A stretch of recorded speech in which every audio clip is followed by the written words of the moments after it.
नमस्कार दोस्तों, क्राइम तक में आप सबका स्वागत है। मैं हूं सुप्रतिम बैनर्जी। सोनम रघुवंशी का मामला एक बार फिर से सुर्खियों में आ गया है। वही सोनम रघुवंशी जिस पर अपने पति राजा रघुवंशी के कत्ल का इल्जाम है।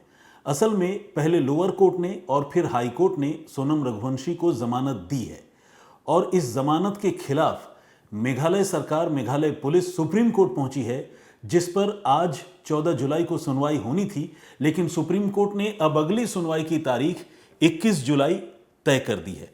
इस बीच सुप्रीम कोर्ट ने मेघालय सरकार से यह कहा है कि सोनम रघुवंशी की गिरफ्तारी को लेकर जो ग्राउंड्स ऑफ अरेस्ट हैं, वो ग्राउंड्स ऑफ अरेस्ट जो सोनम रघुवंशी की गिरफ्तारी के वक्त सोनम को बताए गए थे, उन्हें उनसे रिलेटेड दस्तावेज सुप्रीम कोर्ट के सामने पेश किए जाएं। लेकिन इन सब के बीच सोनम रघुवंशी के वकील ने सोनम रघुवंशी की तरफ से जो एफिडेविट यानी जो हलफनामा सुप्रीम कोर्ट में दिया है, उसमें सोनम रघुवंशी ने न सिर्फ खुद को बेगुनाह बताया है, बल्कि यह भी कहा है कि उसके खिलाफ पुलिस के पास कोई सबूत ही नहीं है। सवाल ये उठता है कि सोनम रघुवंशी ऐसा कैसे कह सकती है, कैसे वो कह सकती है कि उसके खिलाफ पुलिस के पास कोई सबूत नहीं है। तो आज इस पर हम चर्चा करेंगे। लेकिन पहले आप ये जानिए कि 21 जुलाई को जब सुप्रीम कोर्ट में यह मामला फिर से सुनवाई के लिए पहुंचेगा तो उस दिन क्या हो सकता है। असल में सुप्रीम कोर्ट में यह मामला पहुंचा ही इसलिए था क्योंकि सोनम रघुवंशी को मेघालय की अदालत ने 27 अप्रैल 2026 को जमानत दे दी थी। इसके बाद इस फैसले को चैलेंज करते हुए मेघालय की पुलिस, शिलोंग पुलिस हाईकोर्ट पहुंची और मेघालय हाईकोर्ट ने जो पुलिस है उसके उस चैलेंज को दरकिनार करते हुए सोनम रघुवंशी की जो जमानत है उसे बरकरार रखा, बहाल रखा। और तब मेघालय सरकार, मेघालय पुलिस सुप्रीम कोर्ट के दरवाजे पर पहुंची और सुप्रीम कोर्ट फिलहाल सोनम रघुवंशी के जमानत के मामले की सुनवाई कर रहा है। लेकिन इस बीच सुप्रीम कोर्ट ने यह कहा है कि मेघालय सरकार को सोनम रघुवंशी की गिरफ्तारी के जो ग्राउंड्स हैं, जो ग्राउंड्स ऑफ अरेस्ट हैं, उन्हें पेश करना चाहिए। ये क्यों कहा है? ये इसलिए कहा है क्योंकि सुप्रीम कोर्ट में ये मामला जमानत को लेकर ही पहुंचा है और जमानत सोनम रघुवंशी को सिर्फ इस आधार पर दी गई है कि सोनम रघुवंशी को गिरफ्तारी के वक्त ये बताया नहीं गया था कि उस पर इल्ज़ाम क्या है और इसके लिए एक टेक्निकल ग्राउंड का सहारा लिया गया है। टेक्निकल ग्राउंड क्या है? जो नया कानून है भारतीय न्याय संहिता, उस न्याय संहिता के मुताबिक कत्ल की जो धारा है वो 103(1) होनी चाहिए। लेकिन जो अरेस्टिंग के वक्त मेघालय पुलिस ने जो धारा लगाई थी वो लगाई थी 403(1). अब 403(1) एक बार नहीं बल्कि कई बार अरेस्ट से रिलेटेड डॉक्यूमेंट में मेघालय पुलिस ने मेंशन किया था। बाद में इसे ये बताया गया कि चूंकि ये धारा गलत लगी है तो इसीलिए सोनम रघुवंशी को उसकी गिरफ्तारी की वजह नहीं पता चली क्योंकि धारा ही गलत है। और जब ये दलील कोर्ट में पेश की गई सोनम रघुवंशी के वकील की तरफ से, तो सोनम रघुवंशी को पहले लोअर कोर्ट ने जमानत दे दी और फिर उस जमानत को हाई कोर्ट ने भी बरकरार रखा। अब चूंकि सवाल यह हो गया है कि क्या वाकई सोनम रघुवंशी को गिरफ्तारी के वक्त ये नहीं पता था कि उसे किस लिए गिरफ्तार किया जा रहा है, क्या पुलिस की ओर से ये नहीं बताया गया? तो पुलिस का ये कहना है कि नहीं, बेशक बताया गया। 403(1) जो धारा लिखी है वो एक टाइपिंग एरर है, टाइपिंग मिस्टेक है। इसके अलावा पूरे पेपर में कई बार ये लिखा हुआ है कि उस पर कत्ल का इल्ज़ाम है, उसके पति के कत्ल का इल्ज़ाम है। और यहाँ तक कि जो ट्रांजिट रिमांड पर सोनम रघुवंशी की गिरफ्तारी के बाद जब उसे लेकर आना था गाजीपुर उत्तर प्रदेश से मेघालय, तो ट्रांजिट रिमांड के लिए भी जो डॉक्यूमेंट अदालत में सौंपे गए थे उसमें भी इस बात को मेंशन किया गया था कि सोनम रघुवंशी को उसके पति के कत्ल के इल्ज़ाम में गिरफ्तार किया गया है। तो मेघालय पुलिस का यह कहना है कि सिर्फ एक टाइपिंग मिस्टेक की वजह से सोनम रघुवंशी को जो जमानत दी गई है वो न्यायसंगत नहीं है, वो सही नहीं है, इसीलिए उस जमानत को खारिज कर दिया जाना चाहिए। सुप्रीम कोर्ट चूंकि खुद अब इस मामले को देख रहा है तो सुप्रीम कोर्ट ने अपने लेवल पर इस मामले की जांच करने का फैसला किया है और इसीलिए मेघालय सरकार और मेघालय पुलिस से ये कहा है कि आप ग्राउंड्स ऑफ अरेस्ट हमारे सामने पेश कीजिए। जो पिछली सुनवाई 9 जुलाई को हुई थी तब सुप्रीम कोर्ट के 2 जस्टिस शील नागू और M सुंदरेश, इन दोनों ने मौखिक तौर पर यह कहा था कि इस मामले को मेघालय हाईकोर्ट ने जिस तरह से निपटाया है उस पर उन्हें आपत्ति है। यानी सुप्रीम कोर्ट भी कहीं ना कहीं ये महसूस कर रहा है कि इस मामले की सुनवाई बहुत ज़रूरी है और गंभीरता से जांच के बाद ही इस मामले की सुनवाई होनी चाहिए। जो सॉलिसिटर जनरल हैं तुषार मेहता, वो इस मामले में मेघालय सरकार की तरफ से कोर्ट में अपनी बात रख रहे हैं और उन्होंने ये भी कहा है कि ये मामला बहुत सनसनीखेज है। ऐसे में सुप्रीम कोर्ट इस मामले पर कोई भी फाइनल फैसला करने से पहले इस मामले को अच्छी तरह से देख परख लेना चाहता है और इसीलिए सुप्रीम कोर्ट ने ग्राउंड्स ऑफ अरेस्ट की मांग की है। इस बीच सोनम ने जो कहा है एफिडेविट के सहारे, एफिडेविट के हवाले से कि मैं बेगुनाह हूं, ये बात तो समझ में आती है कि कोई भी मुलजिम जो है वो जब तक दोषी ना करार दिया जाए, कई बार दोषी करार दिए जाने के बाद भी ये कहता रहता है कि मैं बेगुनाह हूं, लेकिन वो ये क्यों कह रही है कि उसके खिलाफ कोई सबूत नहीं है, वो ये दावा क्यों कर रही है?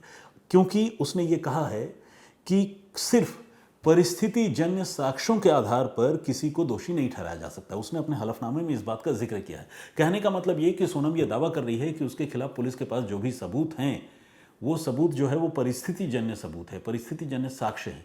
कोई भी चश्मदीद इस मामले का नहीं है, किसी ने भी कत्ल होते हुए नहीं देखा है। इस तरह की बात सोनम इनडायरेक्टली अपने एफिडेविट में कह रही है। वो कह रही है कि मेरे खिलाफ कोई सबूत नहीं है और सिर्फ किसी की आशंकाओं की वजह से मुझे गिरफ्तार नहीं किया जा सकता और मुझे दोषी नहीं ठहराया जा सकता। गिरफ्तारी की बात तो खैर नहीं कही है, उसने कहा है कि मुझे किसी की आशंकाओं की वजह से जो है मुझे दोषी नहीं ठहराया जा सकता। और उसने ये भी कहा है कि मैं ट्रायल में भी सहयोग कर रही हूँ और जब से मुझे ज़मानत मिला है मैं मेघालय से बाहर भी नहीं गई हूँ। ये सारी बातें उसने अपने एफिडेविट में कही है, लेकिन इसी के साथ उसने एफिडेविट में ये जो बात कही है कि सिर्फ परिस्थिति जन्य साक्ष्य के आधार पर उसे दोषी नहीं ठहराया जा सकता, वो अपने आप में एक तरह से देखा जाए तो वो पुलिस के इन्वेस्टिगेशन को चैलेंज कर रही है और उस पर एक सवालिया निशान खड़े कर रही है। ये सही है कि शायद सोनम रघुवंशी ने जो राजा रघुवंशी का कत्ल किया वहाँ पर कोई इंडिपेंडेंट विटनेस ना हो जिसने सोनम और उसके साथियों को, जिन्होंने इस कत्ल में सोनम का सहयोग किया, उनको कत्ल करते हुए देखा हो, क्योंकि वो एक आइसोलेटेड जगह थी, पहाड़ के ऊपर थी। तो ये हो सकता है कि कोई इंडिपेंडेंट विटनेस ना हो, लेकिन तारीख में इस तरह के कई केसेस पहले सामने आ चुके हैं जिसमें सिर्फ परिस्थितिजन्य साक्ष्यों के आधार पर ही किसी मुलजिम को मुजरिम करार दिया गया है और उसे सजा दी गई है। आखिरकार बहुत से ऐसे मामले होते हैं जिसमें चश्मदीद नहीं होते, लेकिन किसी में फिंगरप्रिंट होता है, किसी में स्टोरी को कोरबोरेट करने वाले डीएनए एविडेंसेस होते हैं। तो इस मामले में भी कुछ ऐसे साक्ष्य, कुछ ऐसे तथ्य मेघालय पुलिस के पास ज़रूर हैं जिन्हें मेघालय पुलिस अदालत में पहले ही चार्जशीट की सूरत में पेश कर चुकी है। अब ट्रायल भी इस मामले पर होना है, लेकिन सोनम का ये कहना है कि उसके खिलाफ इस मामले में कोई सबूत नहीं है और सिर्फ किसी की आशंकाओं की वजह से उसे जो है दोषी नहीं ठहराया जा सकता। तो ये अपने आप में एक बड़ी बात है और मेघालय पुलिस के इन्वेस्टिगेशन को चैलेंज करने वाली बात है। मेघालय पुलिस का कहना है कि उन्होंने तफ्तीश की है और सोनम के खिलाफ उनके पास काफ़ी सबूत हैं। ग्राउंड्स ऑफ अरेस्ट मेघालय सरकार या मेघालय पुलिस की ओर से अब सुप्रीम कोर्ट में दी जाने वाली है।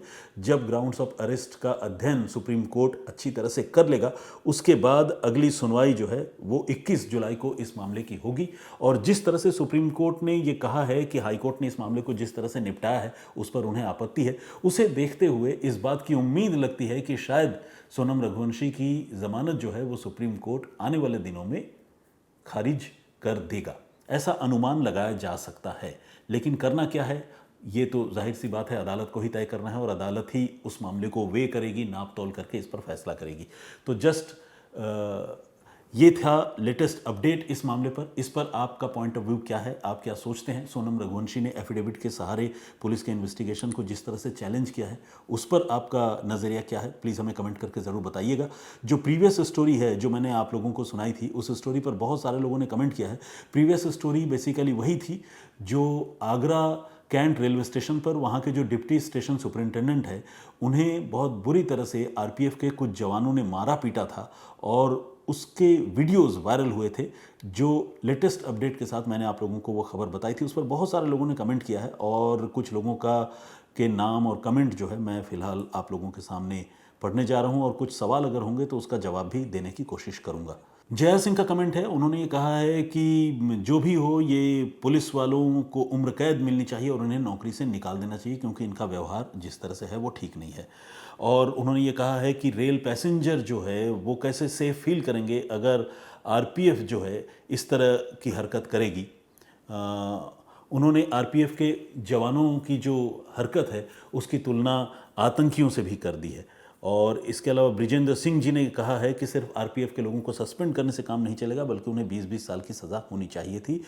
और इसके अलावा आंद्रे समथिंग के नाम से एक आईडी है, वो पूरा नाम पढ़ नहीं पा रहा हूँ, उन्होंने भी एक कमेंट किया है, तो thank you very much. Bhagwati Chhetri का कमेंट है, उन्होंने कहा है कि रेलवे पुलिस को जिन लोगों ने भी ये सारा काम किया है उनको पनिशमेंट मिलना चाहिए। ये रेलवे अधिकारी को नहीं खींच रहे हैं, बल्कि रेलवे का ही जनाजा निकाल रहे हैं, ऐसा एसडी शर्मा का कहना है। एथिस्ट.यूपी के नाम से एक आईडी है, उन्होंने भी पुलिस वालों को बर्खास्त करने की बात कही है। नैतिक जिम्मेदारी क्या होती है ये आज के लोगों में है ही नहीं, शर्मनाक घटना हुई, ऐसा रेणु चौधरी ने लिखा है। प्रदीप यादव जी ने भी कमेंट किया और कहा है कि बहुत दुखद घटना है, हम लोग शर्मिंदा हैं ऐसे सिस्टम से। और मलय कर लिख रहे हैं कि पूर्व फौजी सुनने के बाद इसके आगे कोई बहस ही नहीं होना चाहिए। मतलब उनके कहने का मतलब ये है कि कोई अगर एक्स सर्विसमैन है तो उसका दर्जा अलग होना चाहिए, उन्हें अलग सम्मान दिया जाना चाहिए। इस तरह से उनके साथ हरकत करना, मारपीट करना सही नहीं है। बहुत सारे लोग ये भी कह रहे हैं कि जो डिप्टी स्टेशन सुपरिंटेंडेंट है मिस्टर चाहर, जिनके साथ ये मारपीट हुई है, उन्होंने पहले किसी पुलिस वाले को थप्पड़ मार दिया था। तो चलिए, मुझे नहीं पता, अभी ये मामला जांच का विषय है, इस मामले का प्रॉपर इन्वेस्टिगेशन होना बाकी है। मैंने कल भी कहा था कि हो सकता है कोई पुरानी खुंदक हो सकता है डिप्टी स्टेशन सुपरिंटेंडेंट ने पुलिस वालों के साथ गाली गलौज की हो। अब मान लेते हैं, कुछ लोगों का जैसा दावा है कि उन्होंने थप्पड़ मार दिया था, एक पल के लिए ये भी मान लेते हैं, तो भी मैं ये कहता हूँ कि 4 पुलिस वाले थे, थप्पड़ अगर मार दिया था तो उन्हें आप जो है गिरफ्तार करने की कोशिश कर सकते थे। अगर वो गिरफ्तार नहीं होते मान लीजिए, या वर्दी पर हाथ उठाने की गलती करने के बाद अगर वो थाने जाने के लिए तैयार नहीं होते, तो आप अपने वरिष्ठ अधिकारियों को सूचित कर सकते थे, आप उन्हें थाने तक लाने की कोशिश कर सकते थे। लेकिन जिस तरह से उनके कपड़े फाड़े जा रहे थे, उनको 4 हाथ पैरों से घसीटा जा रहा था, वो कहीं से भी जस्टिफाइड नहीं है। और जाहिर सी बात है, इसी वजह से लोगों में इस घटना को लेकर काफ़ी आक्रोश है। इसके अलावा जया सिंह जी ने भी कमेंट किया है और उन्होंने कहा है कि वो हरियाणा से है और इस तरह की हरकत करना जो है वो बहुत आपत्तिजनक है। महेंद्र जी ने कहा है कि ये आरपीएफ वाले जो है वो वसूली करते हैं। 5 साल पहले मुझे मेरे घर आकर 200 रुपये लिए थे, मुझे घेर कर और डरा कर 200 रुपये लिए थे। देखिए, ये तो इनका एक पर्सनल एक्सपीरियंस है पुलिस वालों के खिलाफ या पुलिस वालों के साथ, जो काफ़ी नेगेटिव है। आर.के. सोलंकी ने भी कमेंट किया है और उन्होंने कहा है कि सस्पेंशन जो है वो सॉल्यूशन नहीं है, ऐसे लोगों की गिरफ्तारी होनी चाहिए। और ये भी कहा है, जय गढ़वाली समथिंग के नाम से एक आईडी है, उन्होंने ये कहा है कि इन सभी के खिलाफ सख्त धाराओं में मुकदमा दर्ज हो। अच्छा, आप ये सोच सकते हैं कि ये समथिंग क्यों बाद में बोलता हूँ। वो इसलिए बोलता हूँ क्योंकि मैंने पहले भी कई बार ये क्लैरिफाई किया है कि जब नाम, सरनेम, गांव का नाम, सब कुछ एक साथ क्लब्ड होता है तो शायद उस चीज़ को अलग अलग करके पढ़ पाना मुश्किल होता है, इसीलिए समथिंग बोलता हूँ। समथिंग बोलने का ये इरादा नहीं है कि किसी के नाम या उसके आगे के अंश को मैं इग्नोर कर रहा हूँ। अद्भुत ज्ञान के नाम से भी एक आईडी है। आम आदमी इस जंगल राज में सेफ नहीं रह सकता और जब ऐसे गवर्नमेंट ऑफिसर के साथ ऐसा हुआ है। पीके चंद्रा ने ये कहा है कि बहुत ज़्यादा बेइज्जती की है इन पुलिस वालों ने, सभी दोषी पुलिस वालों को बर्खास्त कर दिया जाना चाहिए। तो ज़्यादातर लोग बहुत नाराज़ हैं आरपीएफ के उन पुलिसकर्मियों के खिलाफ जिन्हें फिलहाल सस्पेंड किया गया है, और उनका ये कहना है कि इन पुलिस वालों के खिलाफ सख्त कार्रवाई होनी चाहिए और उन्हें बर्खास्त किया जाना चाहिए। तो आज की इस पेशकश में इतना ही। आपका point of view Sonam Raghuvanshi के इस दावे पर क्या है कि उसके खिलाफ कोई सबूत ही नहीं है, आप हमें कमेंट करके ज़रूर बताइएगा। सुप्रीम कोर्ट इस मामले पर 21 जुलाई को जब फैसला सुनाएगा तो मेरी कोशिश होगी कि या तो मैं या फिर हमारी टीम के कोई दूसरे साथी आपको इस खबर के बारे में फिर से अपडेट करें। फिलहाल इतना ही, मुझे इजाज़त दीजिए। जय हिंद, जय भारत।